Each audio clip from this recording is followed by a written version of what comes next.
And these children that you spit on as they try to change their worlds are immune to your consultations. They're quite aware of what they're going through. My name is Jayla Reilly. I go to Newton South High School and I'm graduating in 2021. Hi, my name is Jada, Pierre. I'm a senior at Newton South High School. Well, originally with Greater Boston Teens, we planned to protest against, it was centered around the proposed budget for Newton. It was around defunding the NPD, or at least decreasing their budget for the year.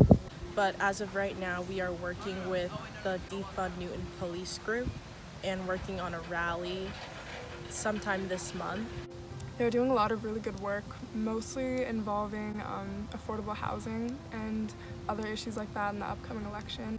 And the work I've been doing on my own, aside from creating a petition to defund the Boston Police Department, is creating a resource document for my whole school to have access to and getting in contact with other Boston organizations to offer any services that they might need help with.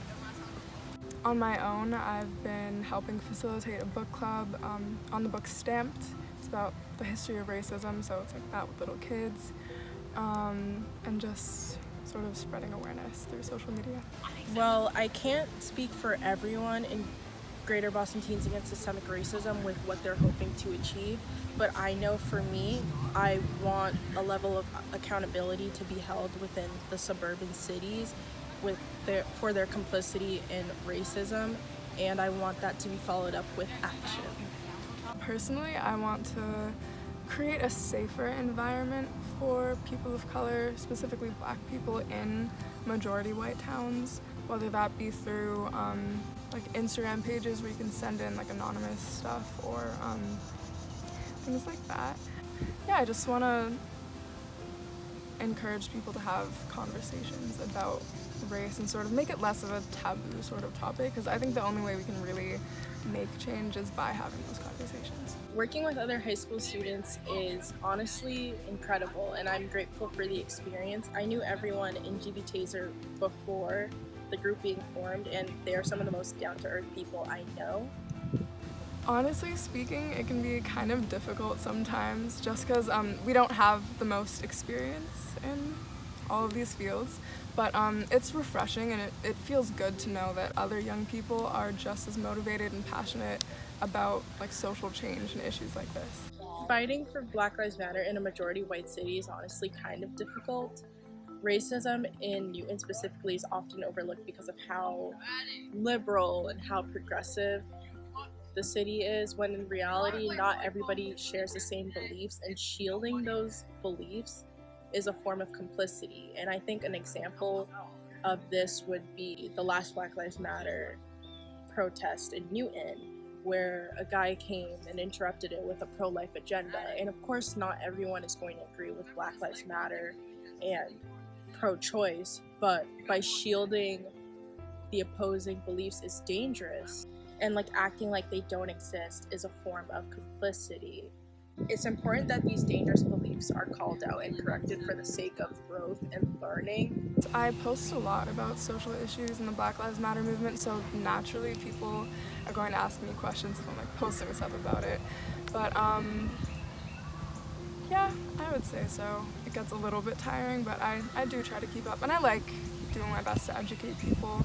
Black people are not obligated to explain or help fix something that white people created. Google does exist, so if you have questions, you could look them up. But I don't mind answering people's questions. This has been something that has been going on for centuries, so it's probably touchy for a lot of Black people. However, I do think that those who want to help, their voices are needed and should be heard. My answer for both growing as an activist and as a person in the past few months is essentially the same. I would say that I'm more mindful and empathetic. An example of this would be taking note of whose voice occupies the room. For example, colorism is such a prominent issue in the Black community, And I know that I'm not as dark as other women, and I don't face colorism to the same extent that they do. I don't feel obligated to speak up first for these issues, just knowing that people have it a lot worse than me, and I feel as if I'm in the position where I need to sit back and listen. I've definitely learned the importance of checking your sources. During the height of the protests, I'd posted a video of police smashing in the window of their car, and a few people had asked me to send them the video. One of those being my friend. Her dad is an investigative reporter, and he got back to me saying, oh, they were smashing in the windows because I think they had already been smashed in and they needed to drive the car. So I made sure to message everyone I'd sent the video to and clear that whole thing up. I would say just don't get embarrassed about it, because I'm sure it was a genuine mistake. Getting defensive sort of takes away from your credibility, I guess, or the credibility of the movement in general in some cases. So just if you make a mistake, just fess up to it, and yeah, it'll be okay. So there's this video called How Can We Win? It's a 6-minute video, I believe, and it talks about how even if it uses a monopoly analogy to describe how even if Black-owned businesses are successful, essentially at the end of the day, it's not really theirs. And in the analogy, she talked about how 400 years of oppression that already sets us back behind, and 50 years of if the white people didn't like what Black people did, they throw us in jail. So that's 450 years of a setback. And I think I resonated with that a lot, just because it made me ask myself what really is ours. There was a thread of police officers inciting violence at the protest. Those videos I will probably remember for a very long time, whether it be a little girl getting pepper sprayed, or people being dragged out of their cars, or pregnant women being shot at. I don't think that those are things that you can really forget that easily, so definitely that. And there was an interview that I posted on my Instagram. It was this man being interviewed about the looting, and he was saying, I can't tell you when it's going to end. I don't know if it's gonna end today. I don't know if it's ever gonna end.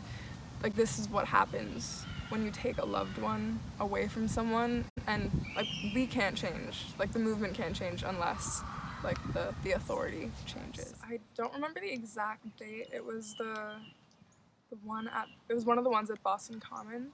I was there with some of my friends, and we were standing on this wall, sort of just looking out at everyone chanting, and we suddenly hear screaming and lights are flashing, and this cruiser drives through the crowd down the street. People were running and screaming. It was pretty scary, but yeah, definitely that. I think it's frustrating how people are hopping on Black Lives Matter because it's trendy. I wrote about this for my sophomore speech.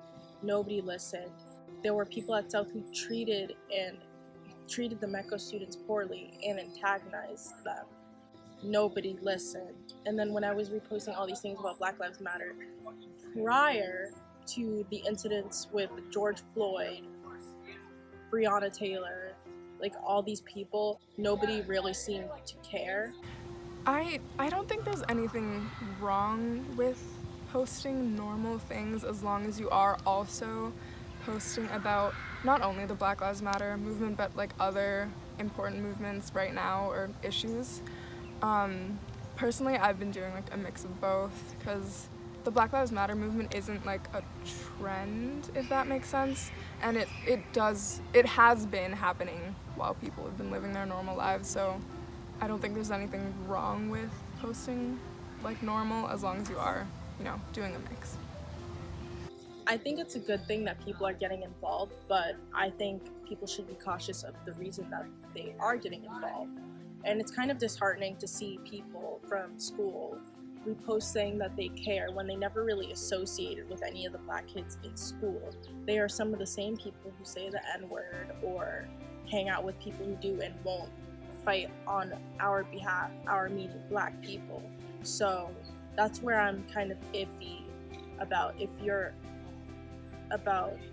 going to join this movement, at least take accountability and recognize why you're really joining it? I would say that you never really know when people are genuine. I think that people hate being called racist more than they hate actual racism. So when you see people posting, but you know they've like said the N-word or like they've said racist things in the past, well, it's kind of like conflicting, I guess. Like I'm glad that they're in a way helping to spread awareness, but at the same time, I feel like you're just doing it to fit in. There's a lot of performative activism. To keep it real, if someone's being negative for the sake of being negative and refusing to learn, grow, I don't deal with them. I don't feel obligated to talk to people who don't want to listen. Luckily, I haven't had to deal with very many negative people, which honestly surprises me because some of my friends have.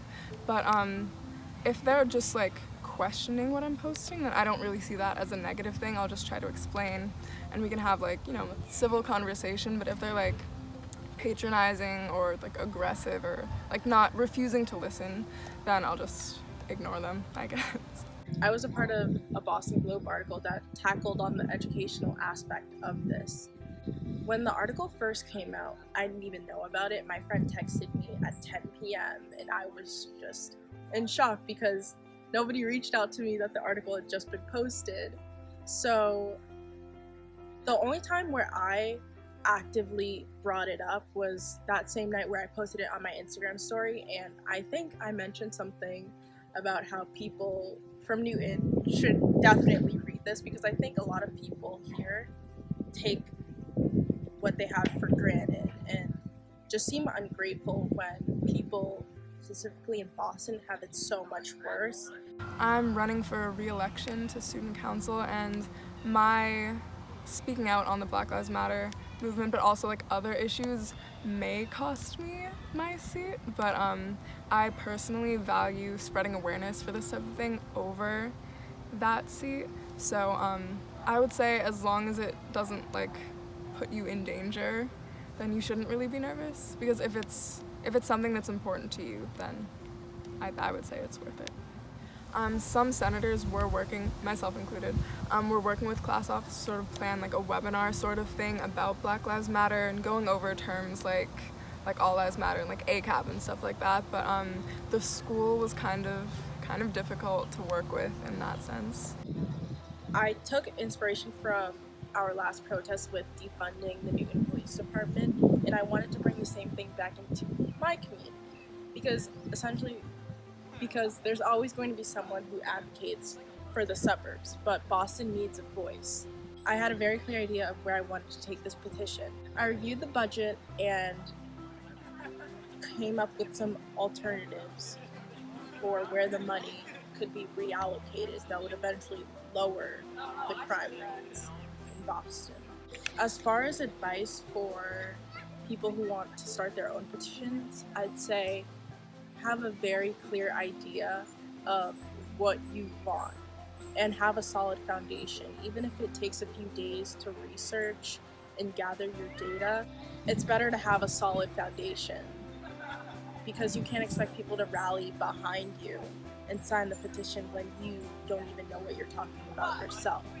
After 2 weeks, I believe I emailed it to the Boston City Council, the head police commissioner, and the mayor. So I'm hoping on doing, and nobody got back to me, but I'm hoping on doing some follow-ups with them, maybe even calling their office so they can't read it and just ignore it. To continue this kind of work, I'd definitely say hold your representatives accountable. Even if you can't vote, like I'm fortunate enough to be able to vote for the presidential election, but unfortunately I can't vote for the primaries, but I can still help be on their campaigning team, things like that, and advocating on their behalf. So you don't even have to be old enough to vote, but just campaign for those who can. Also, I'd say support Black-owned businesses. I know that since June, 75% of Black-owned businesses have seen an increase in their profits. I would say educating yourself on local politics and politicians as much as possible. Right now, we're coming up to an election, so if you can vote, please do vote.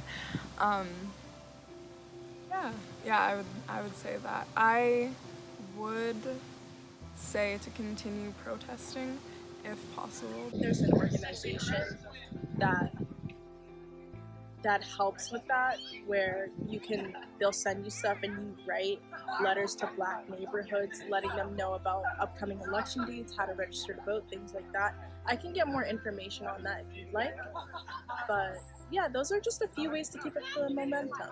So, like I said, I would say researching local politicians and finding out when upcoming elections are and registering to vote. When you're researching candidates, if there are like publications from the different sides, I would say read both of them so you can try to get an not unbiased, but you can form your own opinions rather than just, like taking in someone else's. I would say do that. I took up arms for the freedom of my color. It is our own. We will defend it or perish. Toussaint Louverture.